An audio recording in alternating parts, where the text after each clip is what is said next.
సింగరేణి సంస్థ పరిరక్షణ కోసం పాటుపడతామని మాజీ మంత్రి కొప్పుల ఈశ్వర్ అన్నారు. ఈ మేరకు పెద్దపల్లి జిల్లా రామగుండంలో నిర్వహించిన సంఘ కేంద్ర కోర్ కమిటీ సమావేశంలో ఆయన పాల్గొన్నారు. సింగరేణి సంస్థకు బకాయిలు పెద్ద ఎత్తున పెరిగిపోయాయని, ఆయా బకాయిలను వసూలు చేసేలా ప్రభుత్వ యాజమాన్యం తగిన చర్యలు తీసుకోవాలని డిమాండ్ చేశారు. సంస్థలో క్రమంగా ఉద్యోగుల సంఖ్య తగ్గుతుందని ఆయన తెలియజేశారు. సంస్థను ప్రైవేట్ పరం కాకుండా తమ యూనియన్ ముందుంటుందని తెలియజేశారు.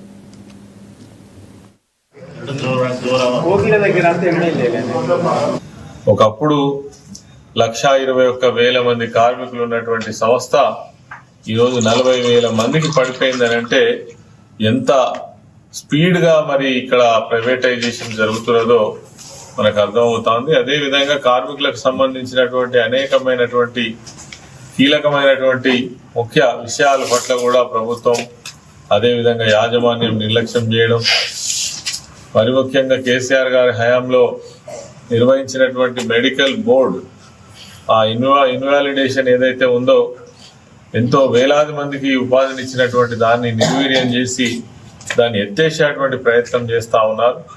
కాబట్టి అదేవిధంగా సింగరేణిలో పేరుకుపోయినటువంటి అప్పులు అంటే రావాల్సినటువంటి ఏవైతే డబ్బు ఏదైతే ఉందో ఇప్పటికే 48,000 కోట్ల రూపాయలు ఇటు జెన్కో కానీ ఇతర సంస్థలు కానీ ఇవ్వకుండా తాత్సారం చేయడం వల్ల ఈరోజు మోడీ పైన సింగరేణి సంస్థ జీతాలు ఇచ్చేటువంటి పరిస్థితికి దిగజారినటువంటి విషయాన్ని కూడా ఈ సందర్భంగా మనవి చేస్తూ, అదేవిధంగా ఇవన్నిటి ప్రభావం కార్మికుల పైన చూపేటువంటి ప్రయత్నం చేస్తున్నారు వివిధ రకాల పద్ధతులలో.